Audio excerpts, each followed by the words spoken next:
Muy bien, bienvenidos a una nueva sesión de su historia del pensamiento económico o de su curso de historia del pensamiento económico, siguiendo a Rothbard.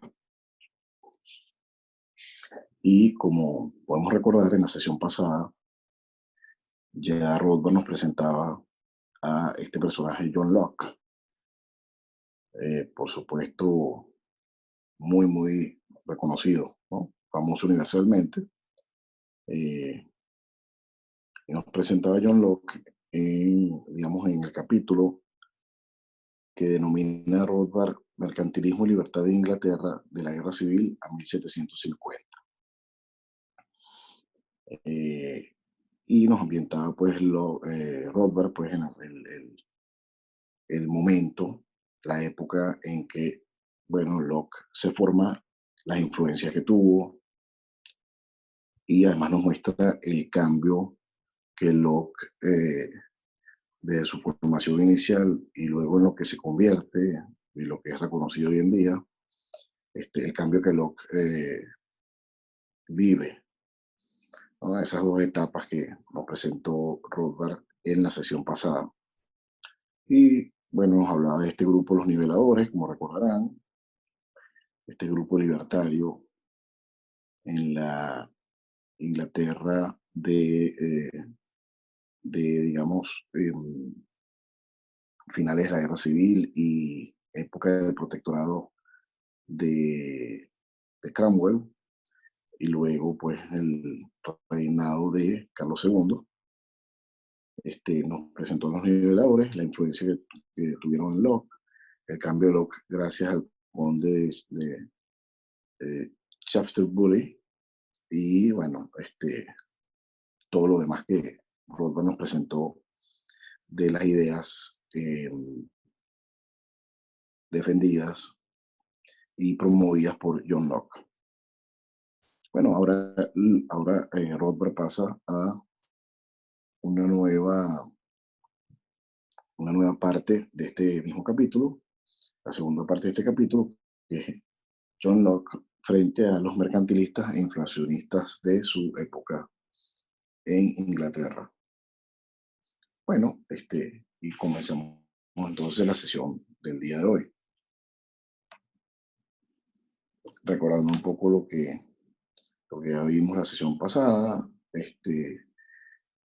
Rothbard nos presenta eh, esta nueva parte diciéndonos que, bueno, desde las primeras décadas del siglo XVII, estamos hablando de los años 1600 de Inglaterra, siglo XVII, los mercantilistas ingleses, dice Rothbard, pues estaban amargados por su preocupación en la mayor prosperidad y crecimiento económico de los holandeses. O sea, para esta época, pues, digamos, existe esa rivalidad económica, de visión también de la economía del mundo, del comercio internacional, entre los holandeses y los ingleses. Entonces, comenta Rothbard, porque ya de comienzos del siglo XVI, los mercantilistas ingleses, recuerden los mercantilistas pues, que veían que o pensaban, pues, o piensan que su objetivo es la acumulación de riqueza por parte de la nación, por parte del país, y que lo que hay que promover es la exportación y no la importación, la acumulación de metales, recordemos, como objetivo de los mercantilistas. Bueno, comentaron que estaban amargados, bueno, les amargaba, pues les preocupaba la prosperidad y crecimiento económico de los holandeses, digamos, de su rival comercial, sobre todo en el entendido de la falacia de Montaigne, ¿no? En que, bueno, si los holandeses están siendo prósperos es porque Inglaterra entonces está siendo pobre, ¿no? Se está haciendo pobre. Entonces, bueno, les preocupaba eso y determinaron que la causa de esa prosperidad holandesa superior a la inglesa era el bajo tipo de interés de Holanda, y que por tanto era tarea del gobierno inglés forzar a la baja al tipo máximo de interés hasta que este fuera inferior al holandés. Es decir, estaban viendo como razón, como origen, como causa de esa prosperidad holandesa, los tipos de interés bajos en Holanda, ¿no? Entonces, claro, si eso es la causa, pues muy sencillo, pues bajemos de forma decretada, bueno, obligada, forcemos, pues, por parte del gobierno inglés, forcemos a bajar el tipo de interés, perdón, en Inglaterra, incluso por debajo, pues, que sea inferior al de Holanda. Y así, pues, entonces digamos, rebalanceará la prosperidad en el sentido de que ahora, pues, empezará a ser más próspera Inglaterra que Holanda. Ese era el argumento, pues, ¿no? De los mercantilistas ingleses por el momento. Nos está, digamos, ambientando Rothbard el escenario, ¿no? Entonces, si bajamos los intereses, pues entonces, por debajo de los de Holanda, pues ahora, pues la prosperidad abundará en Inglaterra y no en Holanda. Digamos que la riqueza se retornará, bueno, por una baja tasa de interés, estimularía el crecimiento económico, eh, pues, pero que el tema está aquí es que se decrete, ¿no? Eh, bueno, estimularía, pues, pretendían los mercantilistas o proponían eh, que esa medida, pues, impulsar el crecimiento económico. A la vez, digamos, una tasa de interés más baja, pues se excluye el crédito y por la prosperidad, etc. Ese era más o menos el argumento y nos presenta entonces Robert a un primer personaje en esta parte del capítulo, llamado Sir Thomas Culpeper. Bueno, nos presenta Robert, caballero rural inglés, y es el autor de esta propuesta, pues el primer tratado mercantilista, ¿verdad?, para Rothbard, que pide la rebaja del tipo de interés, el Tract Against the High Rate of Usury. Bueno, esta era una obra, pues, contra, como dice su nombre, contra la tasa de interés de usura. Entonces, claro, si los intereses contra la elevada, pues, tasa de interés eh, reconocida, pues, o llamada usura. Entonces, claro, lo que aquí se propone básicamente es de nuevo el tema de la usura, es decir, hay que ir contra ello, hay una elevada tasa de interés, ¿verdad? Y eso es usura. Entonces, bueno, esta propuesta que hace Culpeper, pues va de alguna manera a argumentar contra las elevadas tasas de interés, ¿no? De alguna forma relacionada con esto que ya Rothbard nos presenta. Declaraba entonces en esta obra el autor, Culpeper, que la prosperidad holandesa, justamente lo que estamos diciendo arriba, se debía a esa baja tasa de interés. Y que por lo tanto, digamos, en contraposición, como la tasa de interés inglesa era elevada, ¿no? Bueno, eso dificultaba el comercio y que por lo tanto el gobierno debería forzar a bajar los tipos de interés para superar económicamente a los holandeses. Entonces, digamos, la propuesta era que el gobierno decretara, obligara a que la tasa fuera más baja que en Holanda. Eh, bueno, porque se consideraba además usura, o sea, con el argumento de la usura. Muy bien. Entonces, perdón, entonces nos sigue presentando Rothbard, el personaje, bueno, el panfleto menciona a Rothbard de Culpeper, desempeñó un papel en la rebaja que hace el Parlamento, ¿no? Decreta, pues, bajar el tipo de interés llamado usura máximo del 10% al 8%. Entonces, en esa decisión tuvo influencia, nos comenta Rothbard, esta obra de Culpeper. El Tratado de Culpeper fue reimpreso varias veces y el Parlamento a su vez empujó a la baja en años posteriores del 8 y luego al 6 y tal.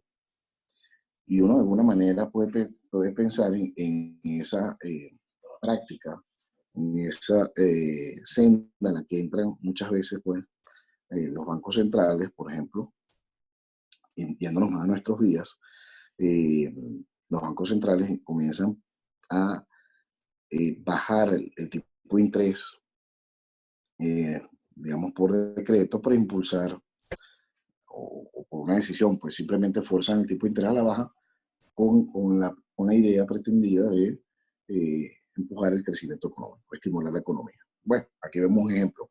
Primero pasan de 10 al 8 y luego en años posteriores fueron al 6.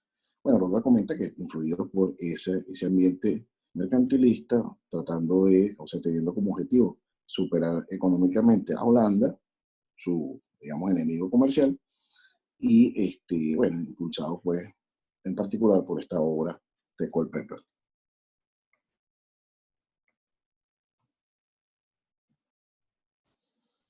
Muy bien, continúa Rothbard.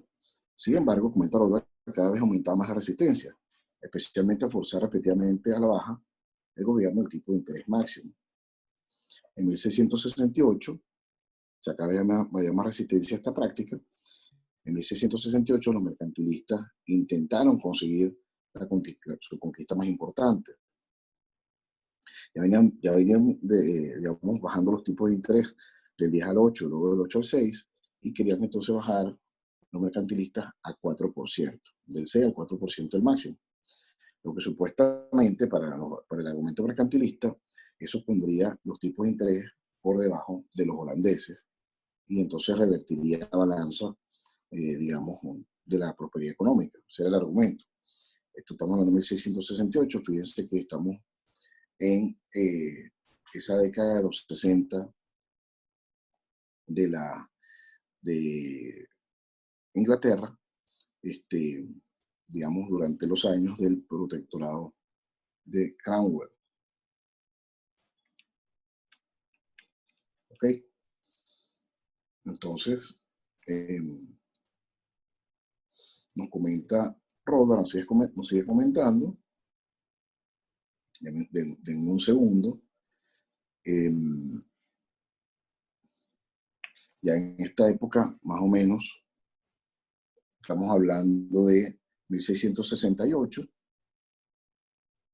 y aquí estamos desde el 60, desde el 60 ya Carlos II es rey de Inglaterra. Entonces recordemos brevemente de la sesión pasada, el protectorado de Cromwell básicamente lleva toda la década de los 50, después de la Revolución Inglesa, ¿no? De mediados del siglo XVII en Inglaterra, y a partir del 60 ya es Carlos II, ha terminado con la muerte de Cromwell el protectorado, y ya Carlos II es rey en Inglaterra. Y recuerden un poquito para ambientar, recuerden un poquito, es un gobierno, pues, bueno, como muchos en la época, muy mercantilista, ¿no? O poco liberal económicamente hablando, el reinado de Carlos II. Entonces, eh, continúa Rothbard. Esta era, digamos, la siguiente meta, comentar Rothbard, la siguiente meta de los mercantilistas, llegar al 4% de interés, ¿no? Bajar del 4 al 6%, y como propaganda de acompañamiento para esta propuesta, dice Rothbard, para esta propuesta, el hijo de Culpeper reimprimió en el 68 el Tratado del Padre. El hijo de Culpeper reimprime en el 68 el Tratado del Padre, junto con uno propio, cuyo título, dice Rothbard, lo dice todo. Entonces, aquí está el título bastante pues largo, de esta obra del hijo de Culpeper, impresa junto a la reimpresión del Tratado de su padre en el 68. Un discurso showing the many advantages, un discurso mostrando las muchas ventajas, voy a tratar de traducir acá, las muchas ventajas eh, que le traerán, pues, le acumularán a este reino, el abatir la usura, junto a la necesidad absoluta de reducir la tasa, perdón, el interés del dinero a, a una tasa más baja de la que llevan otros países. Entonces, bueno, lo que está diciendo aquí es, bueno, mira, voy a argumentar a favor de bajar la tasa de interés por debajo de la Holanda, pues, porque eso nos traerá muchas ventajas. ¿Ok? Una gran necesidad. Tal. Bueno, presenta Culpeper hijo esta obra. El panfleto de Culpeper, comenta Rothbard, padre, Culpeper padre, se publica junto a esa influyente contribución de el ya eminente comerciante y hombre de negocios, comenta Rothbard, Josiah Child, en esta obra, Brief Observations Concerning Trade and the Interest of Money. Bueno, concisas, cortas observaciones en cuanto al comercio, el interés del dinero, el interés del dinero. Aparece otro personaje, entonces para la época ya tenemos a Culpeper, ahora nos presenta a Rothbard a Josiah Child. Child nos presenta a Rothbard en un importante miembro, fíjense, comerciante y hombre de negocios, y miembro del Consejo de Comercio del Rey. Estamos hablando de Carlos II. Ese Consejo de Comercio establecido ya en 1688 para aconsejarle en asuntos económicos. Y estamos hablando de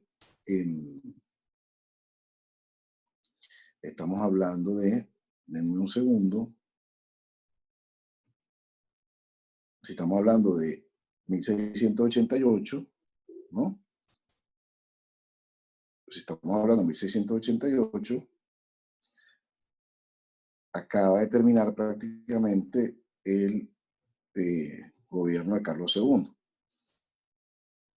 Y es, digamos, se entra en una época bastante Tory, dirían los británicos, los ingleses, o sea, de gobierno del partido Tory. En 1688, para ambientar un poquito el tema, hay una revolución en Inglaterra. Un segundo para ambientar el tema acá.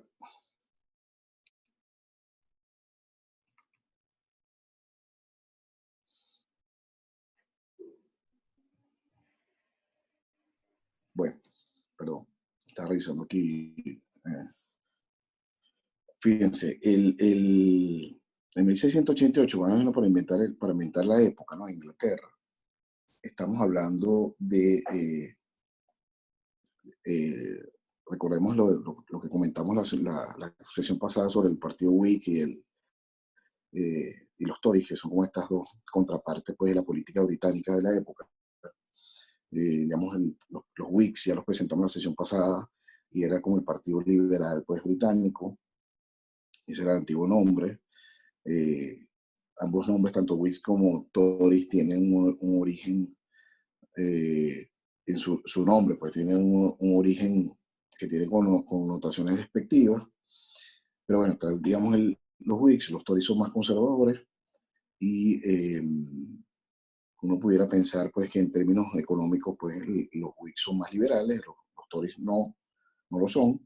Y para ambientar un poquito el tema, estamos en la monarquía absoluta de Carlos II y Carlos II es rey hasta 1685 y en 1688 hay una revolución, hay de nuevo una revolución en Inglaterra y se proclama la famosa Bill of Rights o Declaración de Derechos, que es impulsada por los Whigs, ¿no? El partido Whigs. Este, y estas contrapartes, Whigs y Tories, digamos, pugnaron por la política inglesa o por el control de la política inglesa durante todo el siglo XVII, pero bueno, y más, pero digamos que el dominio de la política inglesa estuvo pues en manos de los Whigs. Se da la revolución en 1688 y dominan los Whigs la escena política inglesa pues a lo largo prácticamente de todo el siglo XVIII, de todos los años 1700. Entonces, más o menos para ambientar el tema. Pero bueno, en 1688 ya estaba establecido un consejo de comercio para aconsejar, digamos, al soberano en asuntos económicos.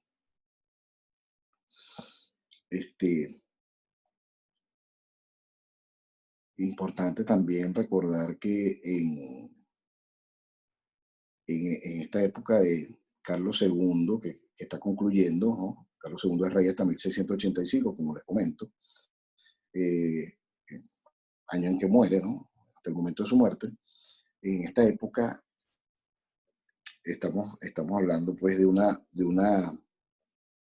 recuerden que lo asociaron mucho pues también igual que a su padre, pues Carlos I, con un catolicismo en el poder, en contra pues de los protestantes también, ¿no? Entonces está todo este tema ahí mezclado, ¿no?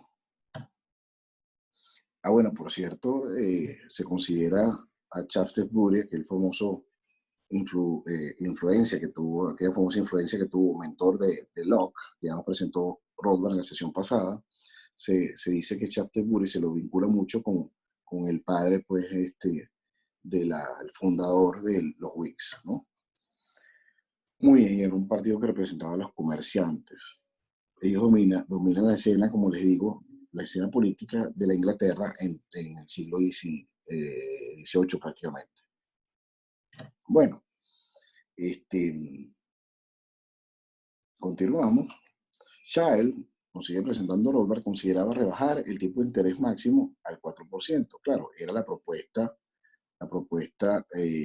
o deseada la propuesta deseada por los mercantilistas. Prácticamente la panacea para todos sus males económicos. Supuestamente con ello resolveríamos todo, dos problemas, y el argumento era un tipo de interés menor reavivaría el comercio y aumentaría el precio de los terrenos, e incluso curaría la ebriedad. Muy bien, se pretendía impulsar el comercio con esta medida. Cuando el comité de la Cámara de los Lores realizó las reuniones sobre la propuesta de rebajar el interés en estos años, ¿no?, decidió tomar testimonio a los miembros del Consejo de Comercio del Rey, de los que Josiah Child era la figura principal. Entonces estamos hablando de los años para ambientarlos, ¿no? Estamos hablando de los años aquí sigue estando Carlos II de Rey, tiene un consejo de comercio donde pues hay varios miembros destacados, entre esos Josiah Child, que hace esta propuesta de bajar la tasa de interés al 4%, pretendiendo con eso estimular la economía. Y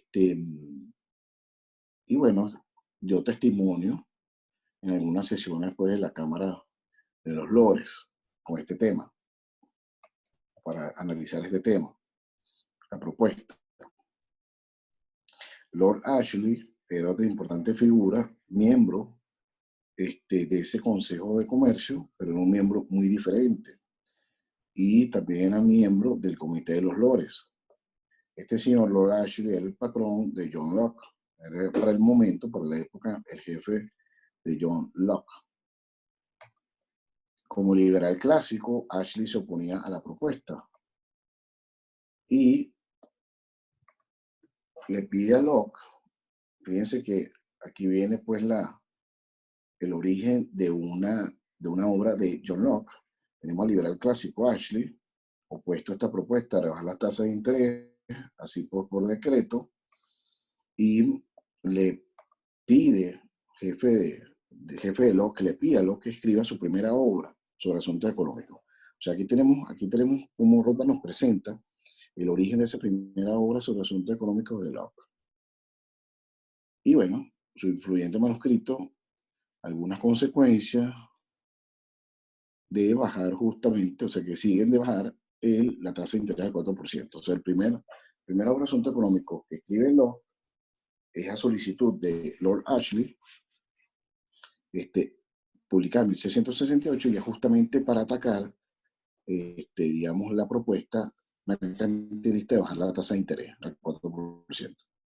Entonces, las consecuencias de esa decisión las presenta Locke en esta obra, y ahí dejaba claro un profundo conocimiento y completo compromiso con una economía de libre mercado.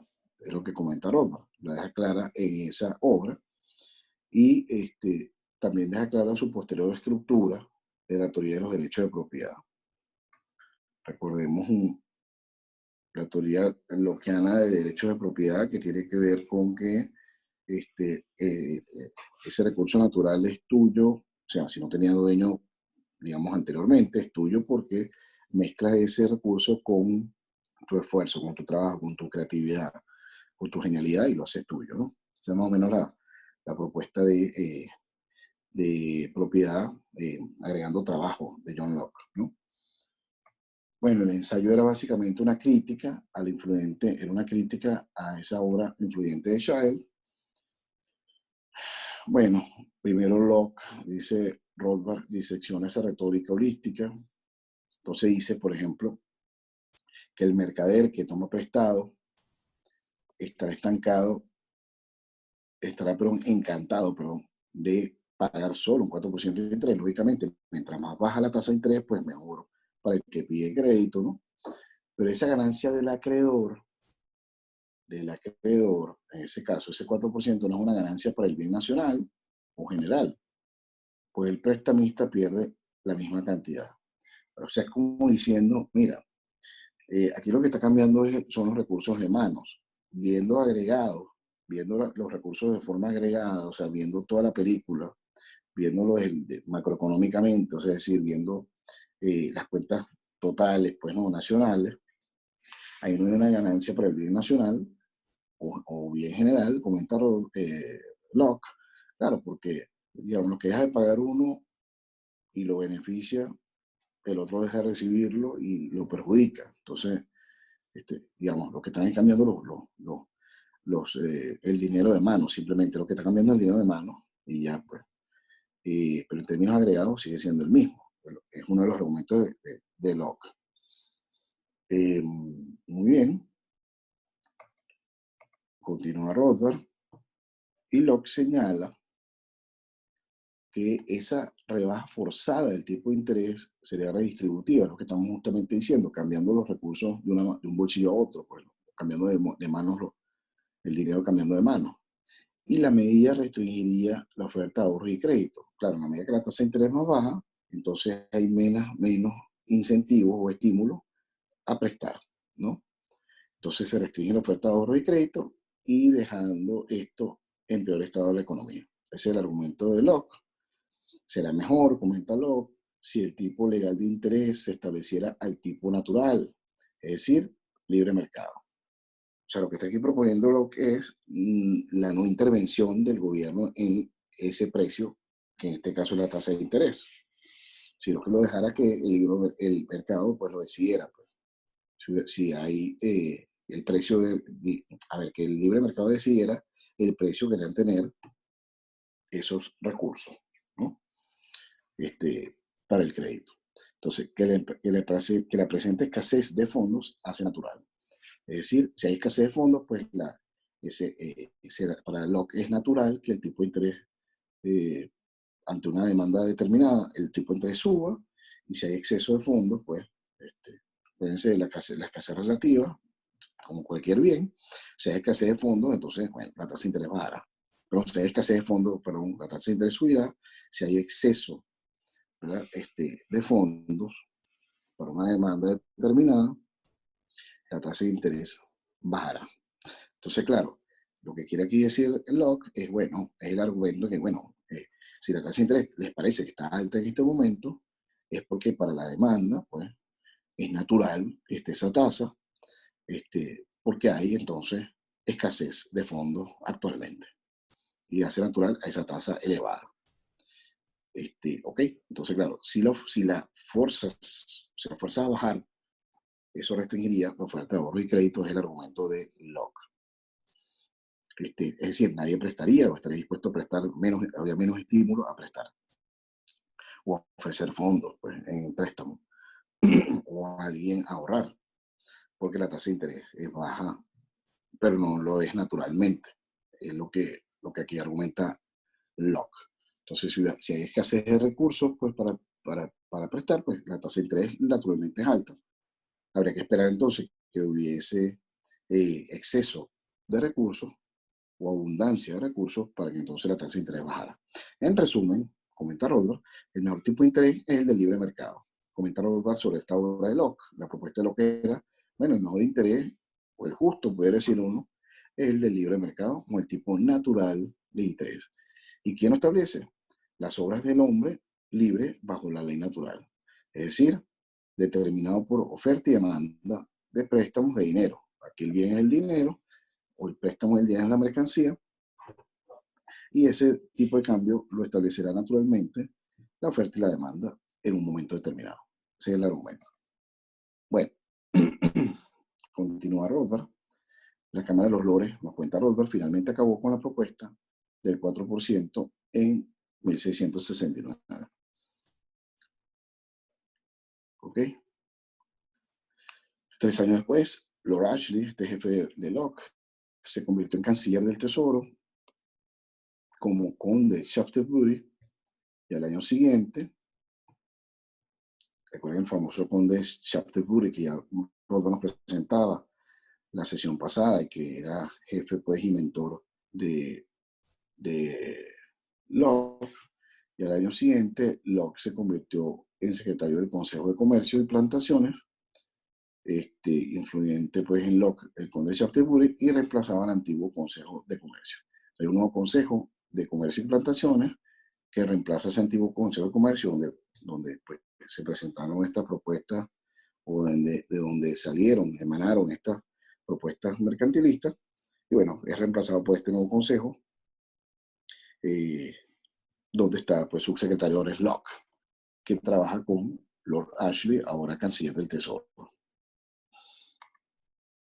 A finales de 1674, seguimos en la época de Carlos II, Shaftesbury fue despedido, el Consejo de Comercio y Plantaciones fue disuelto, y Locke siguió a su mentor a la oposición política, las intrigas revolucionarias y el exilio en Holanda.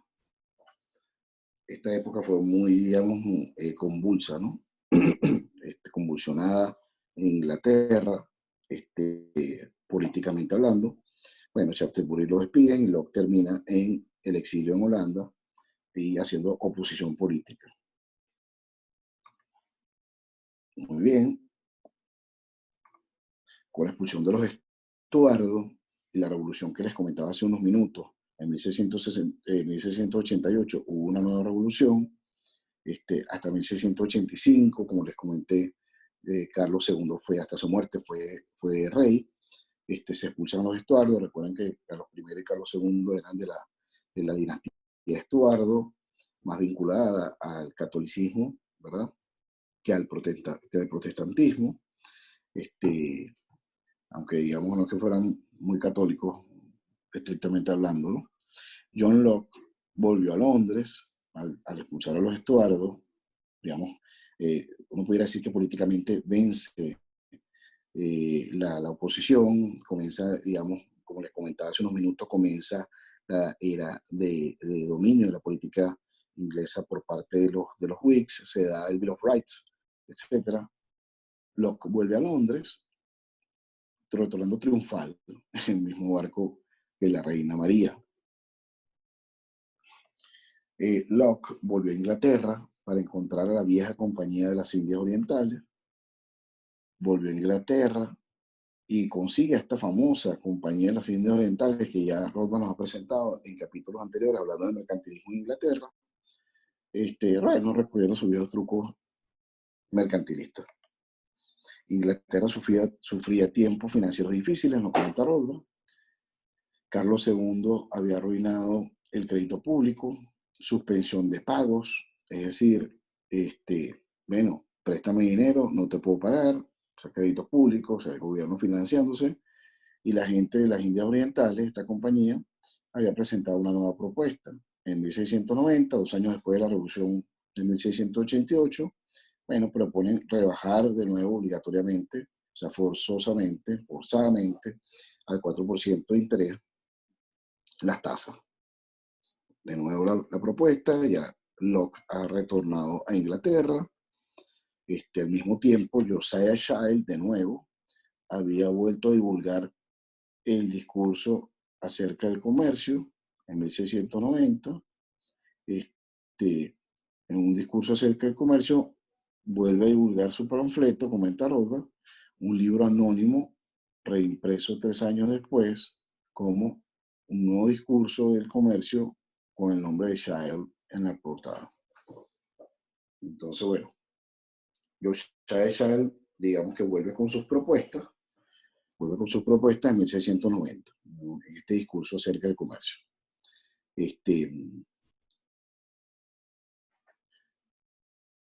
Bueno, por comentar Roda, pues de alguna manera deja aquí entredicho pues, que el libro era anónimo, y le pone su nombre, pues, Child.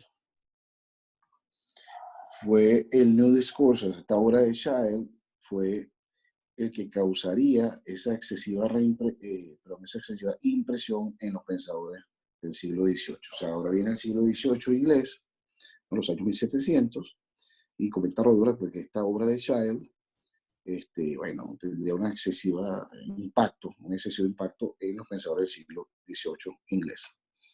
Además de sus argumentos, o sea, renovados, dice Rodora, nuevamente van por el tipo de interés, por bajar el tipo de interés. El discurso y el no discurso añadirían más alabanza para las Indias Orientales, o sea, más defensa a los monopolios, a las prebendas, a los beneficios otorgados, concedidos a este grupo de las Indias Orientales, y más alabanza para el trabajo, entre comillas, o la labor, o el aporte, entre comillas, que al país hacía las Indias Orientales. O sea, este grupo mercantilista. Es decir, más propuestas y defensas de las ideas mercantilistas. En esa respuesta, en una respuesta que le da pues John Somers, un miembro del Parlamento, que ahora era el nuevo mentor político de Locke. Recuerden que ya Lord Ashley, o el conde de Shaftesbury, había sido despedido y de alguna manera terminada la vinculación con Locke, o entre Locke y él. Ahora John Somers, miembro del Parlamento, era el nuevo mentor político de Locke. Y en respuesta pues a las propuestas liberales, a las propuestas mercantilistas de rebajar el tipo forzadamente el tipo de interés al 4%, bueno, Somers le pide a Locke que ampliara el escrito de 1668, baja los tipos de interés, y le pide que amplíe ese escrito para refutar a Child nuevamente con esta nueva propuesta del 4% de interés. Bueno, Locke respondió al año siguiente con su libro ampliado, amplió la obra anterior, publica ahora esta nueva edición, pues en 1692, cuyo nombre es Algunas consideraciones sobre las consecuencias de bajar la tasa de interés y elevar el valor del dinero, que devolvía al debate público los argumentos inéditos de Locke. Esta obra de Locke pudo haber influido en que la propuesta esa del 4% fuera rechazada nuevamente en la Cámara de los Lores. O sea, al igual que ocurrió anteriormente, pues la Cámara de los Lores estudia la propuesta y la rechaza. Bueno, gracias, se dice, pues pudiera ser por la influencia que recibe de la obra de Locke, de esta nueva obra de Locke. Bueno, Locke vuelve, digamos, al ruedo con esa obra. Y en esta última parte de las consideraciones de Locke se dedicaba a la gran controversia de la reacuñación. Se mete en el tema del valor de la moneda. Una medida, una práctica a la que venía recurriendo Inglaterra recurrentemente, ¿no? Venía aplicando esta medida, venía recurriendo Inglaterra a esta medida de reacuñar desde 1690. Entonces ahí entra Locke también a opinar en ese tema. En ese año, la existencia de monedas básicas de Inglaterra, de monedas de plata, se ha deteriorado tanto debido al desgaste, recortes en las monedas, contraste de estas monedas inferiores machacadas con las nuevas, brillantes y completas. Era tan grande que la ley de Gresham empezó a operar. Recuerden que la moneda mala sustituye a la buena. Según la ley de Gresham, empieza a circular, pues, empezó a operar esta ley de Gresham, empezó a circular la moneda mala. La gente hacía circular las monedas desgastadas y atesoraba las mejores. Es decir, la que empieza a circular la moneda mala, en la ley de Gresham, ¿no? Y la gente guarda, pues se resguarda en las mejores. Entonces atesoraba las mejores y circulaban las desgastadas. O si no, aceptaban la moneda mala al peso inferior en lugar de a su valor facial. Claro, el valor facial impreso pues en la moneda puede ser 1, pero dada pues el desgaste, aceptaban a descuento, ¿no? A descuento. En 1690, las viejas monedas machacadas habían perdido aproximadamente 1/3 del valor comparado con su valor facial. Entonces, claro, la gente decía, ok, yo la puedo aceptar y atesoro en esas monedas malas, pero bueno, a 1/3 de descuento, ¿no? Es decir, te la acepto a 2/3 partes de su valor. Bueno, entra Locke, digamos, a opinar también en temas de valor de la moneda. Bueno, está cada vez más claro, comenta Rothbard, que la SECA era donde la SECA era, digamos, la casa de la moneda, donde se recuñaban, ¿no? Estaba cada vez más claro que la SECA, ese era el nombre de la casa de la moneda en Londres, ese era el nombre, tenía que ofrecer una reacuñación a las nuevas monedas superiores. ¿Pero a qué precio? Es la pregunta. Tenía que ofrecer las reacuñaciones de las monedas viejas a reacuñarlas, pues, ¿no? ¿Pero a qué precio? Entonces los mercantilistas, que tendían a ser inflacionistas, es decir, a devaluar el valor de la moneda, bueno, clamaban por el envilecimiento. Es decir, reacuñemos las monedas al peso inferior y así tenemos más. Entonces eso es devaluar la moneda, ¿no? Así aumentar la oferta de dinero, es decir, así tenemos más. Entonces lo que proponemos mercantilistas, típica propuesta mercantilista, era inflar la moneda. Es decir, bueno, aumentemos la oferta de dinero. ¿Y cómo hacemos para tener más dinero? Agarremos las monedas, o sea, recojamos las monedas, las fundimos, las reacuñamos, pero al peso inferior, es decir, con la proporción de plata de la moneda más baja, o sea, o una moneda baja, y así tenemos más dinero circulando. Y eso en principio, impulsa la economía. El problema monetario, comenta que Quiroga, se agravó. Hubo una súbita inflación del crédito bancario creada por el nuevo Banco de Inglaterra.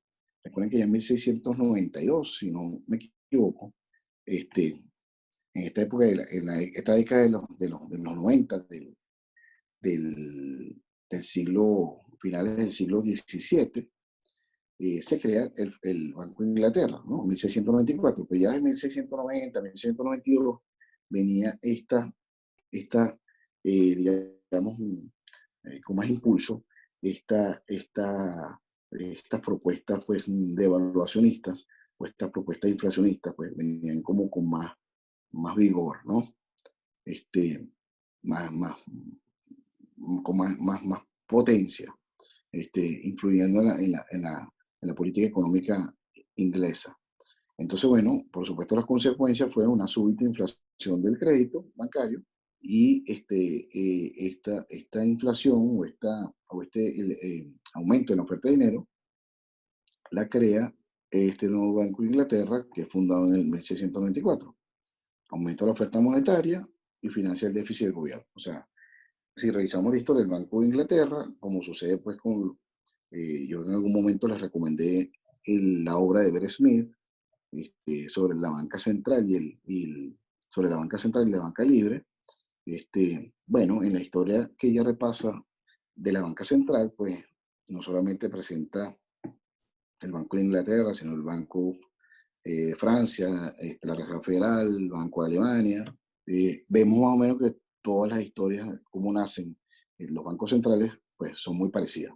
Entonces, claro, nacen, digamos, su primera etapa es un banco creado en sociedad con el gobierno, en este caso, pues si es 1694, creado con el reino, ¿no? En este caso Inglaterra, se crea un banco para, bueno, para financiar el déficit del gobierno, básicamente. Entonces, bueno, se da una inflación del crédito público, del crédito bancario, perdón, se da una inflación del crédito bancario por este nuevo Banco de Inglaterra para financiar al gobierno. Y al llegar el problema de la acuñación a un punto crítico, ese mismo año aparece otro personaje, William Lowndes, secretario del Tesoro, principal experto monetario del gobierno, emitió un informe sobre el cambio de la moneda de plata. Lo emite en 1695 y pide que se aceptara la devaluación existente y envilecer en un 25%, agregándole el nombre de la divisa un 25% menos el peso de plata. Entonces, a ver, aquí lo que llega es una nueva propuesta de un nuevo secretario del Tesoro, experto del gobierno monetario, bueno, una nueva propuesta de devaluación. Entonces aceptemos la devaluación existente y envilezcamos la acuñación un 25%. Es decir, quitémosle el 25% del peso en plata, le quitamos ese peso y así tenemos más monedas. Bueno, otra propuesta de inflacionista, ¿no? Bueno, continúa Rothbard. Entonces Locke, ya en sus consideraciones, había hablado sobre el tema del valor de la moneda, denunciando ese envejecimiento como engañoso e ilusorio. Entonces comenta Locke, o Rothbard comenta sobre la obra de Locke. La propuesta de Locke es, bueno, explica pues que lo que determina el valor real de la moneda es la cantidad de plata en la moneda y no el nombre que le den las autoridades. O sea, usted puede poner esa moneda facialmente, vale 100, vale 1000, vale lo que sea, pero eso no es lo que le da el valor, sino la cantidad de plata en la moneda. Es lo que, la verdadera cantidad de plata o el peso en plata que tiene la moneda. Eso es lo que argumenta Locke. Muy bien, como estamos viendo, pues Locke metido en temas monetarios. El envejecimiento es ilusorio e inflacionista, comenta Locke. Si, por ejemplo, las monedas se devalúan en un 20avo, cita Rothbard, cuando la gente vaya al mercado a comprar cualquier otro producto con su nuevo, pero más ligero dinero, encontrarán que 20 unidades de su nueva moneda no comprarán más de lo que compraban antes 19. Pues claro, lo que está ilustrando lo que es la devaluación. Es decir, si tú le quitas un 20avo, ¿no? Bueno, no comprarán más de lo que compraban antes 19. Entonces, ahora necesitas, dicho de otra manera, ahora necesitas 20 unidades para comprar lo que antes compraban 19. Has devaluado la moneda en un porcentaje tal que ahora necesitas más dinero para comprar lo mismo que comprabas antes. Entonces, lo que antes compraban 19 unidades, ahora necesitas 20 unidades de la nueva moneda. Porque al final, lo que la gente ve y el comerciante ve es el peso en plata que está recibiendo a cambio del producto que está vendiendo. Lo que quiere aquí argumentar y explicar Locke y Rothbard. El envilecimiento simplemente diluye el valor real, quita poder adquisitivo, o sea, tumba el poder adquisitivo de las personas, reduce el poder adquisitivo, reduce el poder adquisitivo de cada unidad de la divisa. Bueno, justamente lo que hemos hablado. Entonces, amenazado por el informe de Lowndes, John Summers, que es ese nuevo mentor que tiene Locke, que ha sido nombrado Lord Custodio de Gran Sello. Recuerden que hace unos minutos les comenté que esta etapa de la política inglesa la dominan los Whigs, en un nuevo gobierno Whig, en 1694. Ese Lord Custodio de Gran Sello, en ese nuevo gobierno Whig, pidió a Locke que rebatiera la postura de Lowndes ante el Consejo Privado. Entonces Locke publica su refutación más tarde, en el año 1625, Further Considerations Concerning Raising the Value of Money. O sea, más consideraciones, pues más allá, consideraciones adicionales sobre elevar el valor del dinero, de la moneda. Tuvo transmisiones un año de la publicación. Locke apuntaba a la perfección a la supuesta función de la seca. La función de la seca,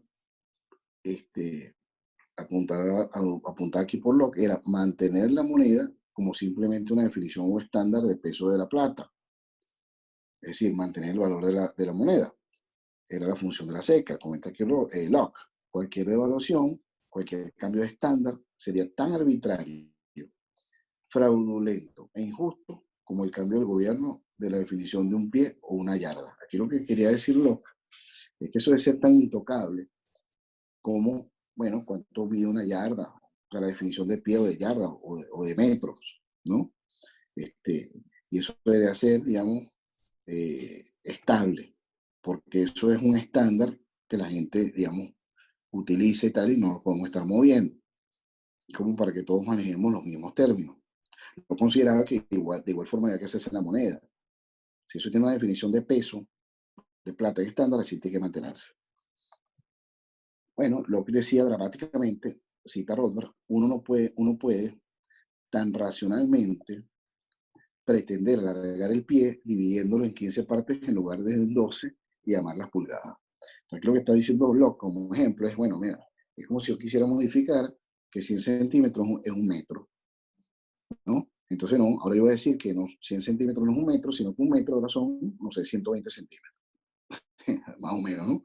Lo que quiere decir. Y a esa misma unidad la vamos a llamar centímetros, ¿no?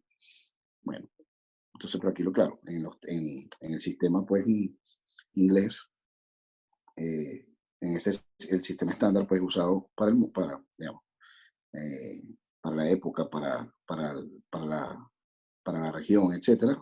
Bueno, el ejemplo que usa Locke es entre pies y pulgadas. Sistema dominante, ¿no?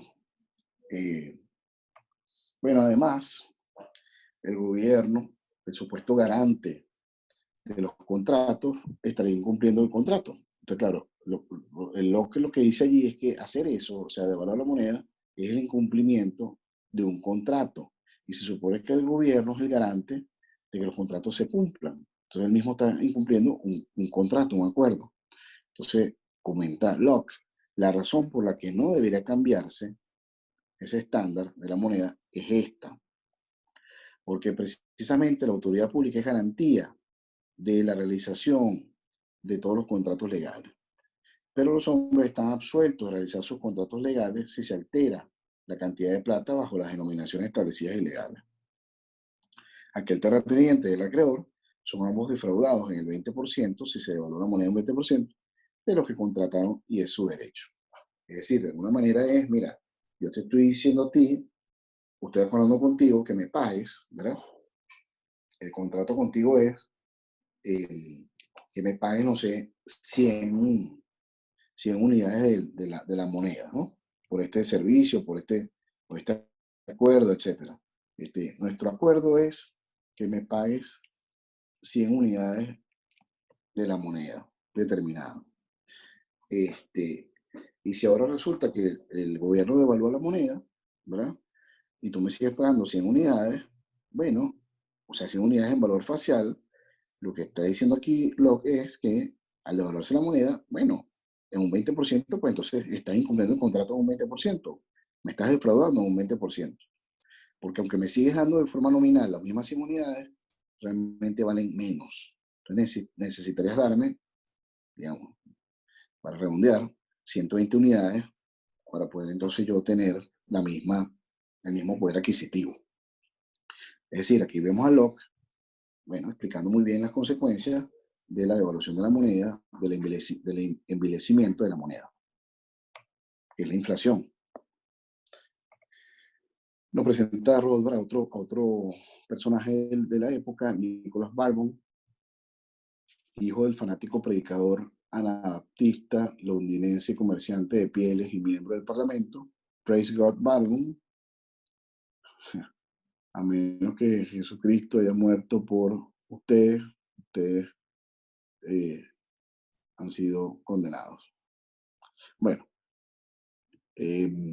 constructor, magnate de los seguros, está presentando aquí al personaje Rothbard, un constructor, magnate de los seguros de incendios, promotor de bancos inmobiliarios, estudió medicina, se doctoró en Holanda, se traslada a Londres, Barbon, y se embarca en negocio a principios de la década de los 60.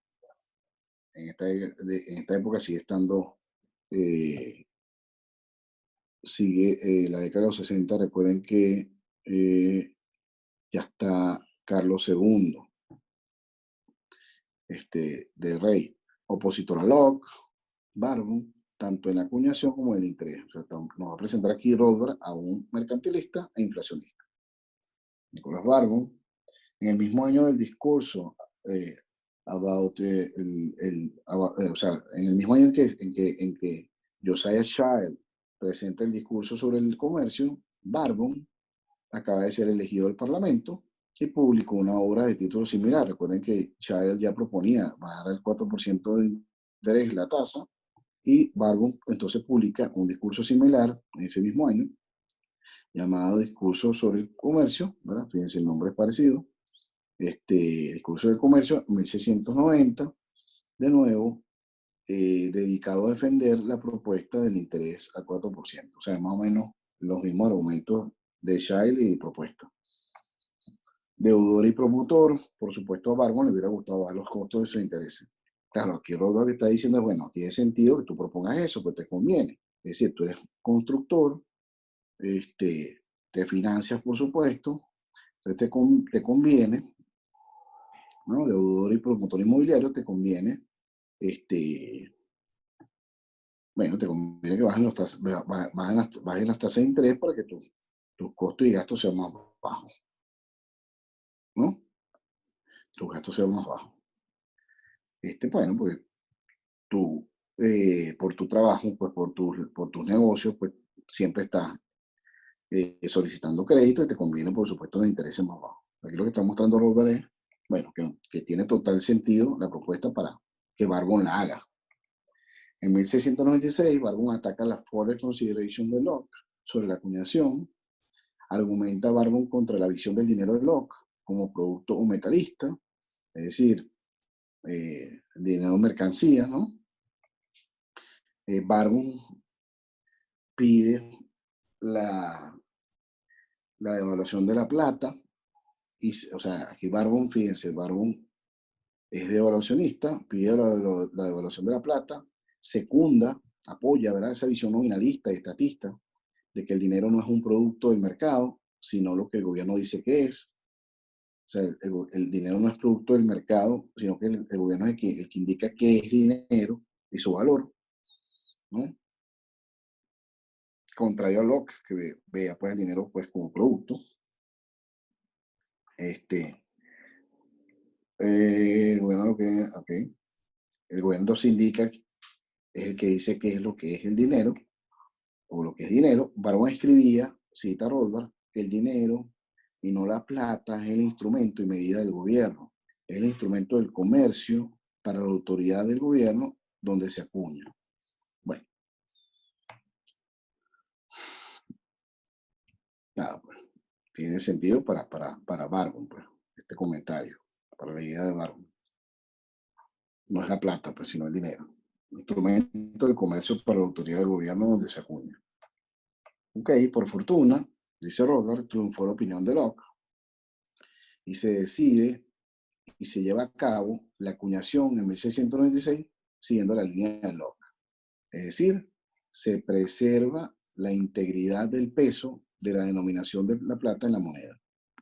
Es decir, se preservó esa integridad del peso, por lo tanto no se devaluó la moneda, no se, digamos, pervierte el peso de la plata en la moneda, en la acuñación.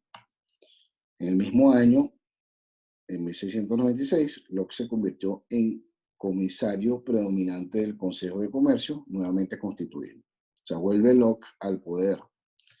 Fue nombrado por su defensor, Sir John Somers, que se ha convertido en primer ministro. Somers fue primer ministro de 1697 a 1700. Muy bien. Cuando cayó el régimen de Somers en 1700, Locke fue expulsado nuevamente del Consejo de Comercio. Antes porque, bueno, Lord Ashley, digamos, cayó en desgracia política. Ahora porque cae Somers en desgracia política, sale del Consejo de Comercio Locke y se retira hasta su muerte 4 años más tarde. Locke muere en 1704. La reacuñación de Locke tuvo el auxilio de su amigo, el gran físico Sir Isaac Newton. O sea, Locke y Newton eran muy amigos. Quien, siendo aún profesor de matemática en Cambridge, Newton, a partir de 1669, también se convirtió en encargado de la SECA en 1626. Entonces, esto es interesante porque fíjate que uno conoce a Newton por sus aportes a la física, lógicamente, ¿no? ¿No? Famosísimo, pues, la ley de gravitación universal de Newton, por ejemplo. La primera y segunda ley, por su gran aporte a la física, ¿no? Si no recuerdo mal de mis estudios de ingeniería, fuerza igual a masa por aceleración, etcétera, ¿no? Y bueno, nada, pues uno conoce a Newton, pues bueno, también esa frase donde decía, bueno, Newton decía, la investigación, el avance de la ciencia es montarse en hombros de gigantes, voy a parafrasearla, ¿no? Montarse en hombros de gigantes para ver más lejos y tal. Bueno, es así. Bueno, uno conoce a Newton por esos aportes a la física, por supuesto, ¿no? Pero es interesante porque uno aquí se entera, bueno, de esta faceta menos conocida, o menos famosa de Newton. Siendo profesor de matemáticas en Cambridge, también se convierte en encargado de la SECA, es decir, se convierte en el jefe de la, digamos, agencia, si lo quieren ver así, de acuñación de la moneda, es decir, de la Casa de la Moneda, de la Casa de Papel. Entonces, encargado de la SECA en 1696, Newton, y asciende a maestro de la SECA 3 años más tarde, continuando en ese puesto hasta su muerte. O sea, hasta la muerte de Newton, en 1727, Newton fue jefe en la SECA, es decir, en la casa de acuñación de la moneda en Londres. Faceta que por lo menos yo no conocía de Newton. Y bueno, sabemos que Newton es famoso por sus aportes a la física. Ley de gravitación universal, por ejemplo. Pero bueno, interesante conocer esta faceta de Newton. Newton estaba de acuerdo con las opiniones de Locke de moneda fuerte en la acuñación, es decir, de mantener el peso de la plata en la acuñación. Newton está de acuerdo con ello. Bueno, Barbon y Locke establecieron las líneas generales de dos tendencias. Barbon y Locke establecieron las líneas generales de dos tendencias opuestas en el pensamiento monetario del siglo XVIII. Locke, por un lado, escolástico protestante, para Rothbard, ¿no? Estaba esencialmente, para Rothbard, Locke era un escolástico protestante, estaba esencialmente por la tradición de la moneda fuerte, metalista, antiinflacionista de los escolásticos. Por el contrario, Barbon ayudó a fijar el tono de los esquemas y proyectos inflacionistas del siguiente siglo, o sea, del siglo XVIII. A pesar de la hostilidad al punto de vista de Locke entre los inflacionistas modernos e historiadores keynesianos, está claro que no tuvo lugar la calamitosa contracción de precios que los inflacionistas habrían esperado por la contracción monetaria de la reacuñación de Locke. Es decir, comenta Rothbard, pues que para los inflacionistas modernos, ¿no? E historiadores keynesianos que son hostiles, ¿verdad? Al punto de vista de Locke, es decir, al punto de vista de una moneda fuerte, o de no, digamos, de no practicar la inflación, bueno, hasta para ellos, dice Rothbard, está claro que no tuvo lugar la contracción de precios que los inflacionistas habían esperado por la contracción monetaria de la recuperación del OPE. Es decir, ¿cuál es el argumento aquí? Como no expandiste la oferta monetaria, ¿verdad? Como no expandiste el dinero, como no inflaste la moneda, entonces, bueno, va a haber una contracción de precios, ¿no? Y eso es uno de los argumentos que normalmente se consiguen para la inflación. Se consigue uno por la inflación. Es que si no inflamos la moneda en algún porcentaje, o si no aumentamos la base monetaria en algún porcentaje, o la oferta monetaria, perdón, en algún porcentaje, entonces va a haber una contracción de precios. Es uno de los argumentos que uno se consigue. ¿Por qué? Ah, bueno, porque, digamos, si no aumenta la oferta monetaria y hay, por ejemplo, más producción, entonces los precios tienden a caer. Y los economistas, digamos, del mainstream, le tienen miedo tanto a la inflación como a la deflación. O tienen miedo tanto a la deflación como a la inflación, ¿no? Entonces, claro, que haya caída de precios es un argumento para inflar la moneda, porque si se caen los precios, entonces eso desestimula al productor, ¿no? Entonces, bueno, se puede entrar en una senda, pues, de recesión o de crecimiento económico, o sea, de decrecimiento económico o de recesión económica. Entonces, digamos que para evitar eso, entonces hay que mantener y aquí estoy entrando en temas a lo mejor que se explicaría mejor si recordamos la teoría cuantitativa del dinero, ¿no? Fisher, Friedman. Entonces, bueno, hay que mantener, digamos, el crecimiento de la base monetaria a un ritmo determinado. Friedman pudiera decir, bueno, 2-3% al año, para que entonces siempre haya ese estímulo a una elevada o a un alza, aunque sea pequeño, de los precios y de manera que estimule la producción. Se llama el argumento. Entonces, aquí lo que está diciendo Rothbard es que no se dio esa contracción de precios tan, digamos, a la que tanto temor le tienen los economistas, ¿verdad? Inflacionistas, porque entonces, porque lo contrajo o sea, o mantuvo restringida la oferta monetaria. Lo que dice Rothbard es que eso no causó la esperada caída de los precios. Muy bien.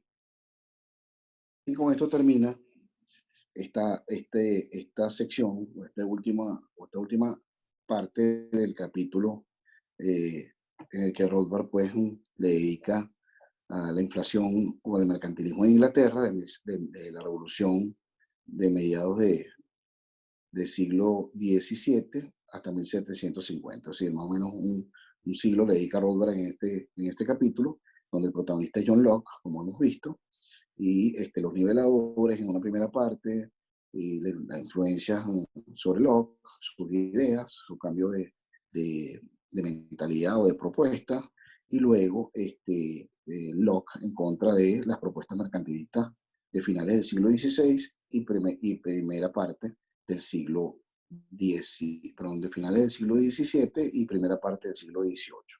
Ahí termina ese capítulo dedicado por Rothbard pues, a estos temas, para pasar entonces a la fisiocracia en la Francia de mediados del siglo XVIII, perdón, la fisiocracia en la Francia de mediados del siglo XVIII, que Rothbard nos va a presentar a los fisiócratas franceses, que es Quesnay, Turgot, Cantillon, etc.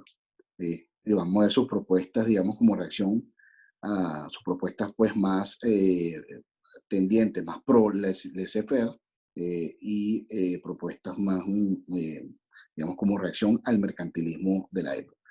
Entonces salen los fisiócratas que reaccionan al mercantilismo de la época con propuestas, digamos, más de laissez-faire. Eso es lo que vamos a ver en el siguiente capítulo, en la siguiente sección que nos presenta Rothbard. Bueno, dejamos esta sesión hasta acá. Nos vemos en la próxima. Que estén muy bien. Saludos.